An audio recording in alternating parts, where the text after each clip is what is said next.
ponga en actividad. La gente se está matando a tiros y las balas son de la misma producción. Unos contra otros, a ver quién gana, quién de verdad gana, es el proveedor. Venta segura, venta macanuda, prepárate para luchar que te va a tocar muy pronto. El año que viene habrá más tiros, porque de qué van a comer esas familias que trabajan en fábricas de armamento, matándose a trabajar, trabajando para matarse.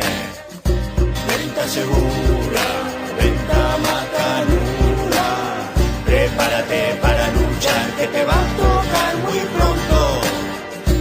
Una vida hace una bala, otra vida hace una pistola, otra vida la carga y la dispara.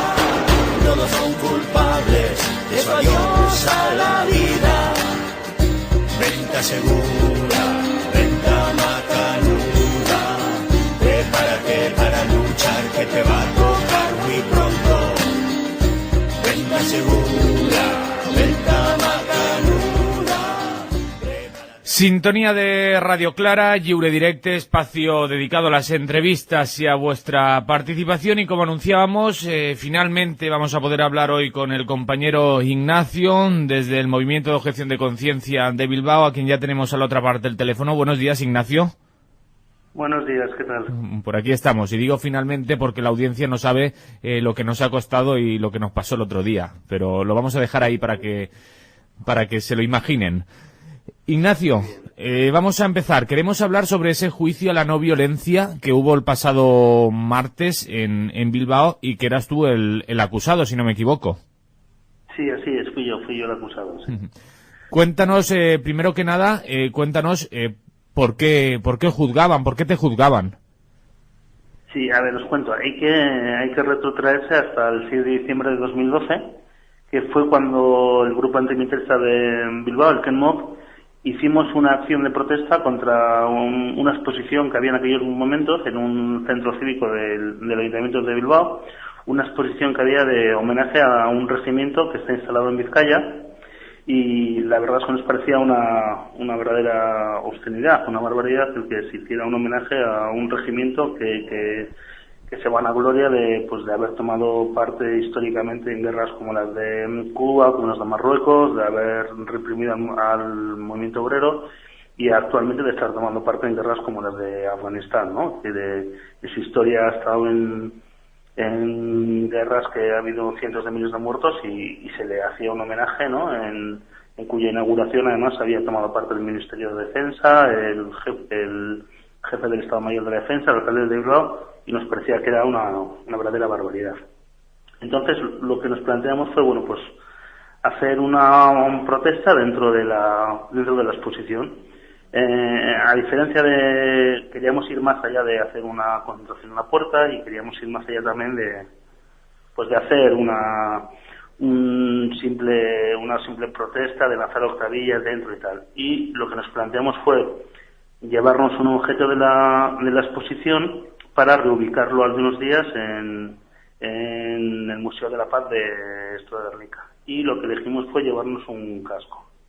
Para llevarnos ese casco, lo que hicimos fue 5 personas entramos como para hacer una acción más bien al uso, ¿no? Mientras 2 personas se encadenaban en una canqueta que había en la exposición, otras 3 nos dedicábamos a lanzar panfletos, a exhibir banderas contra la guerra y a dar gritos, con la idea un poco como de servir de señuelo para que la policía que estaba allí, que estaba esperándonos, y los militares que estaban allí, los guardas de seguridad, vinieran a donde nosotros, y mientras nos sacaban a rastras y en volandas, un poco dar pie o permitir que la gente del grupo que estaba en la exposición, en medio del jaleo y como estaban todos los policías con nosotros, pudieran llevarse ese casco, ¿no? como señuelo la verdad es que lo debimos hacer bien porque posibilitamos el que los compañeros y las compañeras se llevaran ese casco. Ese casco, algunos días lo devolvimos en Guernica. Elegimos así Guernica por por el peso simbólico que tiene a nivel universal como ciudad o como población víctima de los horrores de la guerra, ¿no? Y a la vez dentro de Guernica hicimos una presentación del casco, una rueda de prensa en Astra, que es una antigua fábrica de armas y que actualmente es un centro de creación cultural, por lo que tenía también de simbólico, ¿no? Es decir, bueno, esto es lo que nos gustaría que se hiciera con las fábricas de armas, con los cuarteles o con los centros que sirven para preparar las guerras.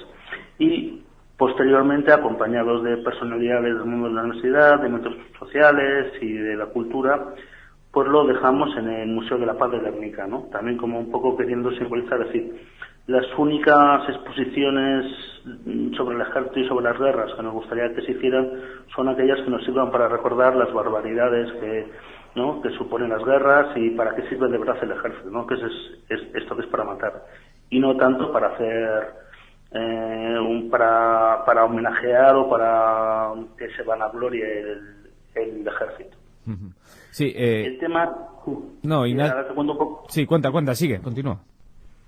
El tema es que parece que resulta que durante el desalojo de cuando nos tumbamos en el suelo, ¿no? Un poco nuestra manera de funcionar siempre es no violencia, resistencia no violenta, tal. Cuando la policía vino donde nosotros a desalojarnos, en el día que estábamos en la exposición, hay un agente de la Policía Autonómica que afirma que se lesionó, parece que se lesionó, se hizo un esguince en un dedo, y lo que afirma es que yo le lesioné ese dedo. Entonces, más allá de que,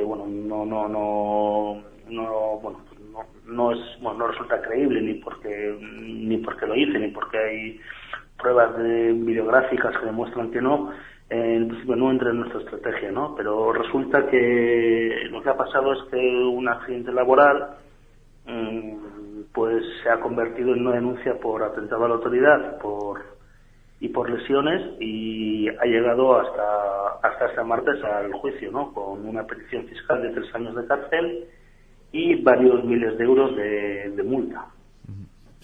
Sí, 3 años de cárcel es lo que te piden por un esguince de un dedo. Sí, eso es. Está la Fiscalía que pide 2 años y medio de cárcel, y por otra parte se personó como acusación particular en la Consejería de Seguridad, que es la consejería de la que depende la Policía Autonómica, y ellos se llevan la petición hasta los 3 años de cárcel. ¿Y cómo transcurrió el juicio, Ignacio? ¿Cómo lo viste tú como parte del juicio? ¿Cómo viste? ¿Que pudieron demostrar algo? ¿Pudieron...? La verdad es que fue un juicio largo. O sea, a lo largo de nuestra trayectoria como grupo hemos asistido pues a muchos juicios por muchas acciones, empezamos con el tema de sumisión, luego muchas acciones. La verdad es que fue un juicio largo, duró cerca de 2 horas y media, y había muchos testigos, tanto de la Policía Autonómica, que había 7 agentes, y por nuestra parte también estábamos todos los activistas que hemos estado en la acción, y luego también, además de los interrogatorios, se presentaron varios vídeos, tanto por parte de la defensa como de la acusación, y la verdad es que lo que a mí me resultó curioso es que el vídeo que mejor demuestra que la versión que da la policía no es cierta y que la desmonta completamente es el propio vídeo de esto que grabó la policía el día de la intervención. En el vídeo que se grabó allí, que grabaron ellos, y que se ve cómo nos desalojan, cómo nos cogen del suelo, cómo nos levantan, cómo nos recortan los dedos y las manos, es la que demuestra perfectamente que no es cierta su versión de que yo me incorporé, de que la agredí, que me volví a tumbar después. Entonces, así todo, la verdad es que esto de los juicios tampoco es una ciencia exacta, ¿no? Entonces, a pesar también, es verdad que la percepción un poco que tenemos es de, creemos que tenemos razón, creemos que hemos demostrado que dentro de la estrategia de nuestro movimiento de hacer siempre acciones no violentas, no cabe ese tipo de actuaciones.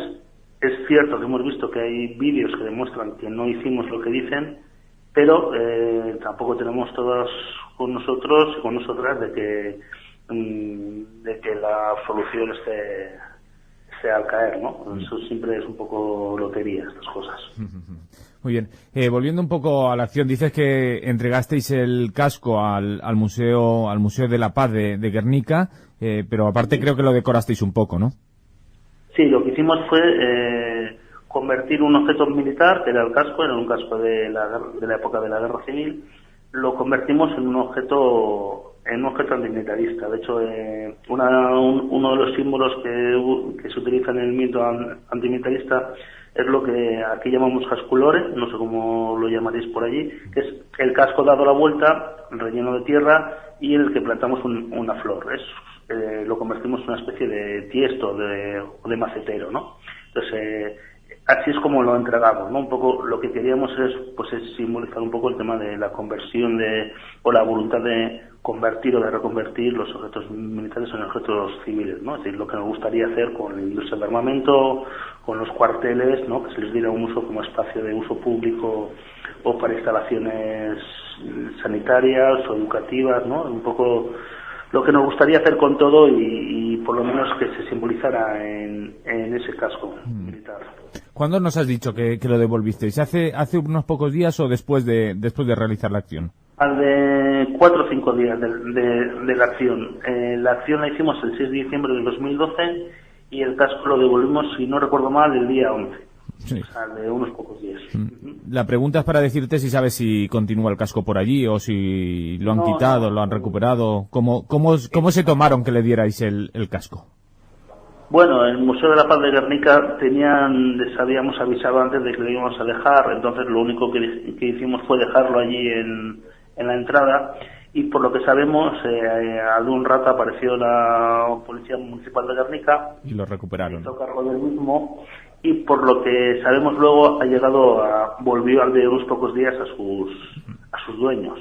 O sea que el casco hizo un camino de ida, o sea, lo civilizamos, pero volvió a ser, por lo que creemos, volvió a ser remilitarizado al de poco tiempo. Hubiera sido bonito que mantuvieran el casco en el museo, ¿no?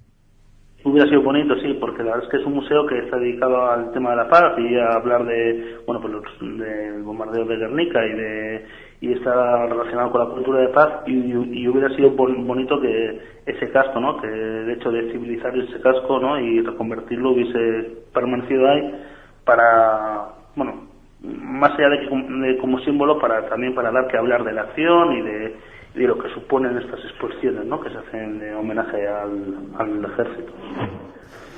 Ignacio, queríamos aprovechar esta entrevista para charlar sobre la vigencia que pueda tener la desobediencia, que pueda tener la no violencia en estos tiempos que estamos viviendo.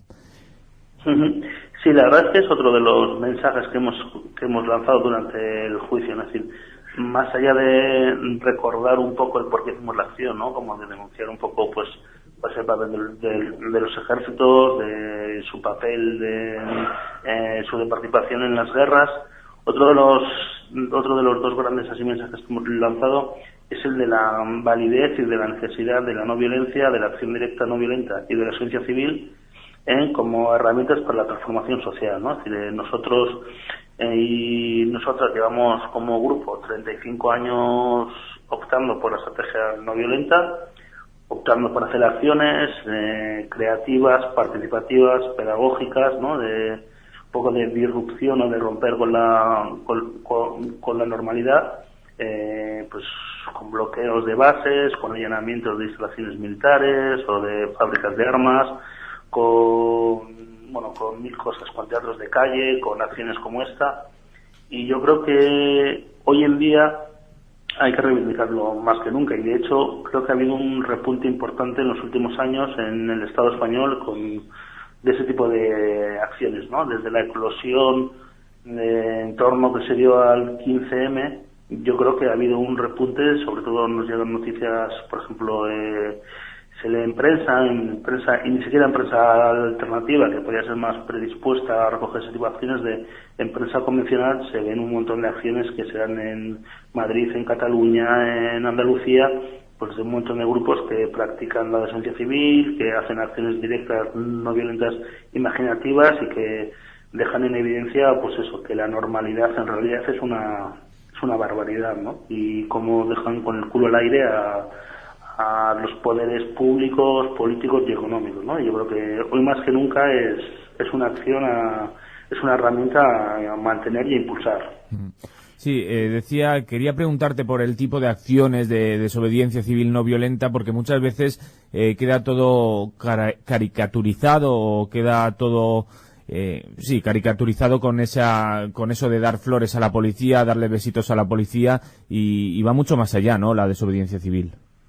Claro, yo creo que hay acciones recientes que nadie identifica como de santurrón o en el sentido de la palabra esposar de hippie, ¿no? Como de acciones muy potentes, por ejemplo, el repertorio de acciones que pone en marcha el SAT, el Sindicato Andaluz de Trabajadores, y que yo creo que está reconocido como acciones potentes, ¿no? Como el de ocupación de fincas que están en desuso y su recuperación como fincas y se plantan ellas, o la expropiación que hacen en supermercados, por ejemplo, para entregar los productos que se sacan de ellos a la población que le hacen falta. Esas son acciones que entran dentro del repertorio de la no violencia y la sociedad civil. O, por ejemplo, todo el tema de los bloques de viviendas vacías en Sevilla, que las corralas han ocupado, ¿no? La famosa corrala Utopía o la corrala Libertad, y son sobre todo grupos de mujeres con sus hijas y con sus hijos ocupando un montón de viviendas y autogestionándolas, que yo creo que son ejemplos muy muy potentes de qué potencialidad tiene la esencia civil, ¿no? Yo creo que es verdad que hay acciones que no pasan de lo simbólico, puede ser lo que se puede crear un poco en el teatro de calle, pero hay acciones que suponen pasos que son revolucionarios, ¿no? Por ejemplo, todo el tema de la ocupación de vivienda, de los centros sociales, es decir, todo eso en realidad forman parte también del repertorio de la no violencia y de la esencia civil. Ahora te voy a preguntar, ¿solo desde la no violencia, desde la desobediencia civil se puede cambiar esto? Porque habrá quien te diga que habrá un momento que los que mandan, los que de verdad mandan, se pondrán duros y utilizarán la violencia. Con la no violencia, con esta desobediencia civil no violenta, ¿se podría cambiar la situación, Ignacio?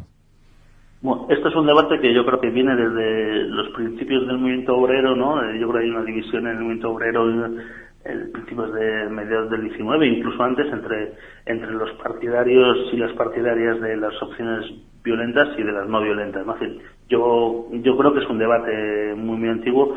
Pero yo creo que es verdad que hay corrientes y que hay opiniones que hablan de las limitaciones de la no violencia para transformar la realidad. Yo creo que también se puede hablar, y mucho, y yo creo que incluso más, que a nivel histórico tenemos muchas más experiencias de las limitaciones de la violencia para transformar la realidad, ¿no? Después de muchos años de práctica de violencia armada, organizada o de revueltas, es decir, qué nivel de transformación social se ha dado, ¿no? Es decir, eso ha supuesto aunar más población alrededor de la causa.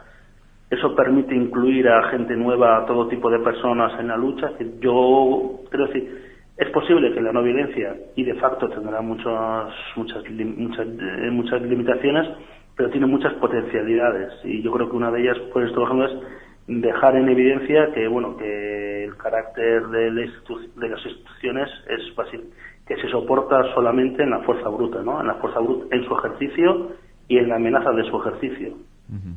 Y una de las potencialidades que tiene la no violencia también es que permite incluir en su práctica a gente que en las estrategias basadas más en el uso de la fuerza, ¿no? Son estrategias en realidad que lo que permiten, cuando se usa la fuerza, básicamente quien toma parte en ellas son jóvenes, varones, sanos, o sea, es una vanguardia, ¿no? Y cuando se pone en marcha la no violencia, lo que se permite es que gente de todo tipo, gente de todo tipo de edad, hombres, mujeres, desde adolescentes hasta ancianos, tomen parte. Todo el mundo puede desobedecer una ley, todo el mundo puede todo el mundo puede aportar su grano de arena para derribar un sistema, lo que fuera, ¿no? Por ejemplo, ahí tenemos el ejemplo de la gestión fiscal, ¿no? Es decir, no todo el mundo es incorporable a una estrategia de asalto a un cuartel, pero sí todo el mundo puede no pagar la parte correspondiente de los impuestos que corresponden a gasto militar. Esto, por ejemplo, ¿no? Yo creo que hay, aunque el debate daría para mucho, yo creo que ese debate da para jornadas y jornadas, libros y libros, pero bueno, es interesante, es muy interesante. Sí, ahora te diría yo que si desde la acción violenta no se ha conseguido mucho, ¿qué se ha conseguido desde la desobediencia civil no violenta? Yo creo que, por ejemplo, a nivel más reciente aquí, yo creo que pues si nos circunscribimos un poco a la historia más reciente del Estado español, creo que, por ejemplo, una campaña como la insumisión, que si no me confundo creo que ha sido la campaña de desobediencia civil más potente que ha habido en Europa Occidental desde el final de la Segunda Guerra Mundial, más allá de acabar con la insumisión militar, que no era un objetivo a corto plazo del movimiento antimilitarista, o sea, sí que era la ley que se desobedecía, pero no era el objetivo, sí que ha servido para que el ejército profesional nazca herido de muerte, ¿no? O nazca por lo menos con un cierto nivel de cuestionamiento. Es decir, es un ejército que nunca ha conseguido llenar todas las plazas que tiene previstas. Yo creo que sirvió para extender también, para cuestionar un poco que el ejército, su necesidad o la necesidad del gasto militar, ¿no? Es decir, el Ministerio de Defensa se ve obligado año tras año a disfrazar sus gastos militares en otras partidas, porque sabe, sean industrias, sean exteriores, porque sabe que el gasto militar está mal visto. Entonces decimos, bueno, no es capaz de reconocer que se gasta todo lo que se gasta en armamento o en intervenciones estos militares en el exterior, y la recoloca en otras partidas. Es decir, sí que ha servido para extender un poco la opinión de que el ejército es algo que no es necesario o que no es tan necesario, que gastar en el ejército mientras se recorta en sanidad y en educación es una barbaridad. Entonces, sí que sirve para ciertos avances, y yo creo que, por ejemplo, históricamente sí que hay ejemplos claros de cómo la no violencia ha permitido avanzar en derechos. Pues yo creo que la lucha de las mujeres para conseguir este derecho al voto fue una lucha totalmente no violenta de las sufragistas. Ejemplos como la lucha por derechos civiles en Estados Unidos. Creo que hay ejemplos históricos que lo refuerzan, pero incluso viniendo aquí creo que hay muchas luchas, y sobre todo son luchas locales, luchas de asociaciones de vecinas y de vecinos en sus barrios para mejorar las condiciones de vida, pero que son luchas que son silenciadas porque lo que pasa en los libros de historia es un poco lo épico, ¿no? Lo que tiene que ver con héroes, con batallas, pero las batallas cotidianas que se dan en los barrios y por parte de los colectivos para mejorar las condiciones de vida de las personas, y que se logran casi siempre por vías esto no violentas, eso no suele pasar a los anales de la historia, ¿no? Pero yo creo que cualquier oyente tendrá en su mente en estos momentos luchas que se han logrado y victorias que se han logrado a través de vías no violentas. Muy bien, Ignacio, lo último que quiero preguntarte sobre este tema, bueno, supongo que los movimientos sociales de Bilbao os han estado apoyando, han estado ahí a vuestro lado en este juicio a la no violencia, y quería preguntarte también sobre el papel del antimilitarismo hoy. ¿Cuál es su función hoy en día, ya que no es ya no existe ese servicio militar obligatorio del que estábamos hablando ahora con la campaña de la insumisión? ¿Cuál es la función ahora del antimilitarismo? Sí, respondiendo a lo primero, sí que es verdad que hemos recibido mucho respaldo del resto de colectivos sociales de Bilbao. Han estado, en las campañas en las campañas informativas previas, en la rueda de prensa, que hubo el día del juicio, en las concentraciones, nos hemos sentido muy apoyados, ¿no? En ese sentido, no solo podemos agradecer y estar satisfechos con lo que han hecho. Y respecto al papel del antimilitarismo hoy en día, yo creo que, bueno, hay como grandes líneas de trabajo que yo creo que siguen ahí vigentes, ¿no?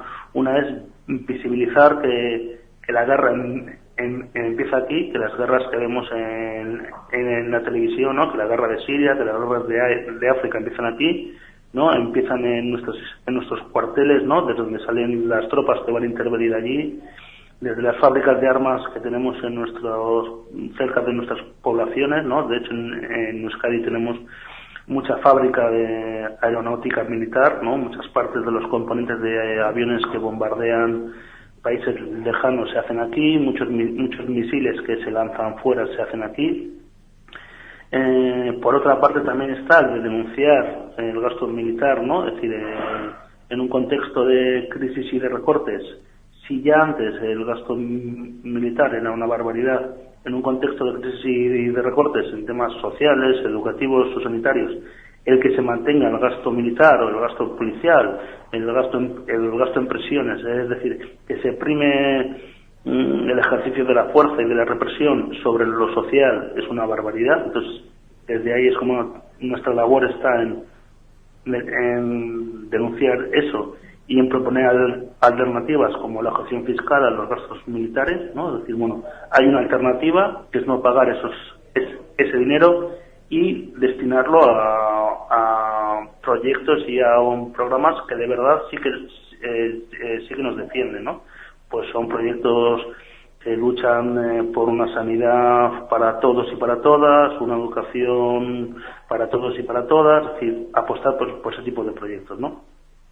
Y por último, yo creo que una de las líneas de trabajo que se han puesto en marcha desde hace ya unos cuantos años es el de transmitir las herramientas y las formas de trabajo que los antimilitaristas y las antimilitaristas llevamos años haciendo, ¿no? Es decir, últimamente llevamos unos años que hay muchos colectivos sociales que nos piden que les demos charlas, talleres o que organicemos jornadas sobre acción directa no violenta, sobre desobediencia civil y nosotros tenemos una experiencia acumulada ahí, tanto a nivel teórico como práctico, y que lo que nos estamos dedicando estos últimos tiempos es a transmitirla para que cada vez más y más gente hagan uso de esta herramienta y se empoderen como grupos y se empoderen como personas y pongan en jaque al sistema en la medida que puedan. Muy bien, Ignacio, antes de dejarte añadir e incidir en en los temas que creas conveniente, lo que te quiero preguntar no sé si será más bien tu opinión personal, porque no sé si desde el grupo del MOC de Bilbao lo habéis charlado, tenéis opinión como MOC, es sobre el proceso de paz en Euskadi, ¿cómo veis que está evolucionando? Pues sí, la verdad es que te voy a contestar más a nivel personal, porque aunque sí es verdad que hablamos de esto, hablamos de ello más a nivel, no hay una postura como grupo, más que nada porque igual tampoco hemos hecho un proceso con la idea de llegar a un posicionamiento como colectivo. Y hombre, yo creo que el tema del proceso de paz, yo creo que la situación política y social en los últimos 2 años y pico, desde que ETA comunica que abandona la estrategia armada, yo creo que ha sido una situación muy, a nivel social, de mucha esperanza y de mucho, no sé, que se notó como que la gente respiraba y se creaba una ilusión. Es verdad que con el paso del tiempo, en la medida en que la cosa no ha ido igual tan rápido como la gente esperaba o no ha supuesto tantos cambios como la gente preveía que iban a darse, pues la cosa se ha ralentizado un poco, la ilusión igual no es tan alta y yo creo que, hombre, sí que se han dado pasos, porque yo creo que hace poco, por ejemplo, con el tema del comunicado de las presas y los presos de Ezkerra Abertzale, ratificándose ese acuerdo, yo creo que la situación aquí, yo creo que todo el mundo que vive aquí asumimos que no hay vuelta atrás y que la estrategia armada ya no tiene lugar y que se va a ir hacia adelante. Así todo es cierto que como hay una contraparte que es el Estado español, el gobierno, que parece que no cambia, ¿no?, pues su estrategia ni su forma de actuar a pesar de los cambios sociales y políticos que son aquí, pues parece que hay un cierto impasse, un cierto de no saber cuánto puede tardar esto, ¿no? Porque es verdad que el enconamiento del gobierno pues le permite ganar votos fuera de Euskadi, ¿no?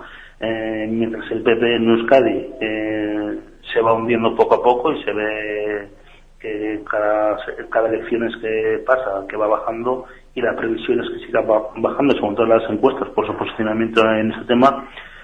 Parece que no le importa mucho porque es algo que le permite, en un contexto de crisis y millones de parados, es algo que le permite y que le podría pues ocasionar esa situación de crisis y mala gestión, una pérdida de votos, hacerse fuerte en este tema de Euskadi. Parece que le permite mantenerse ahí como un adalid, ¿no? de la mano dura, ¿no? Entonces, pues es verdad que hay una cierta incertidumbre de hacia dónde va esto, cuánto va a tardar, pero lo que está claro, lo que se vive aquí es que no hay vuelta atrás, ¿no? Que estamos en otros tiempos y que esto va a seguir por adelante.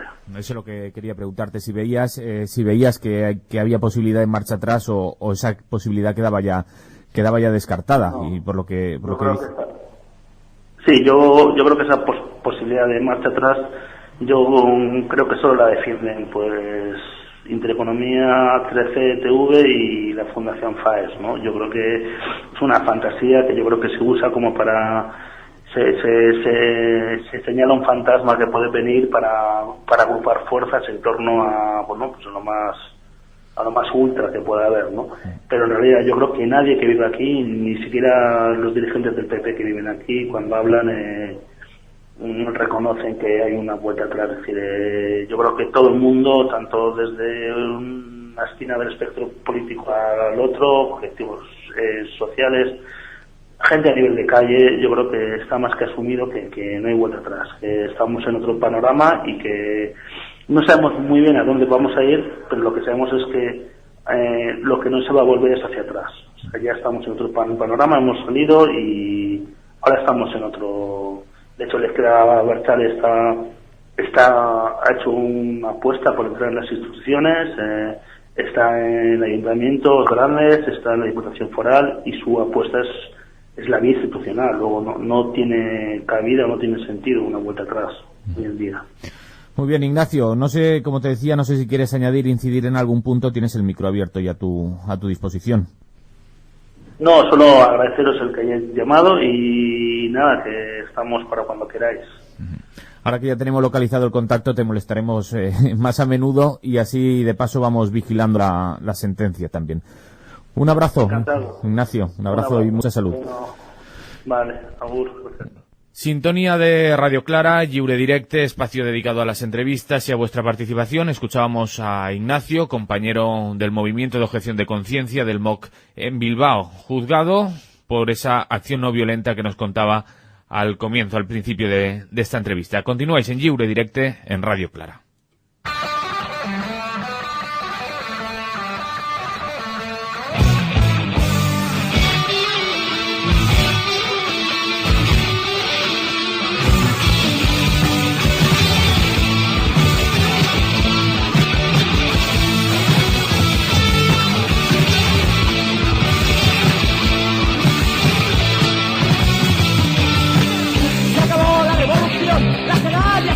El orgullo es personal, las millones se acabó. Ya no existe, es una farsa. No hay cojones, solo elecciones. Los vamos a cojones, no lo tenemos demostrado. La decisión es esencial, el poder es ilegal. No lo viste, nos controlan. Las dictaduras están de moda.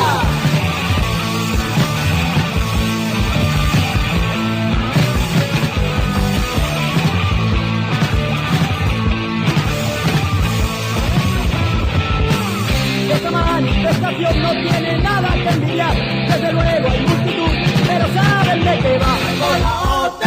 por los maestros, mejor la ETA, por los impuestos. La lucha ahora está en el bar, a ver quién aguanta más.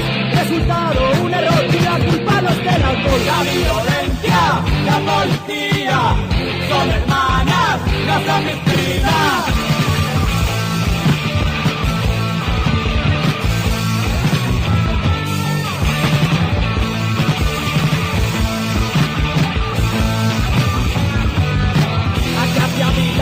Es la solución, descargar la tensión en la lucha hasta el querer. Se calienta la adrenalina, salen chispas, esto está empezando.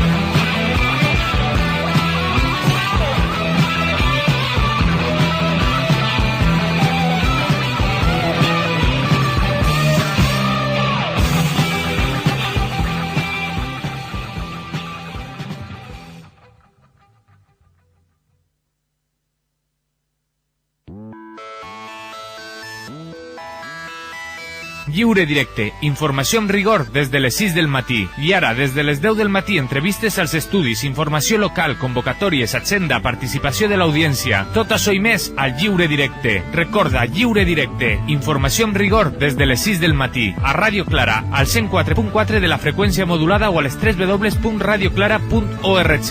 Lliure Directe. Participa. I si vols patrocinar l'espai, posa't en contacte amb nosaltres directe @radioclara.org.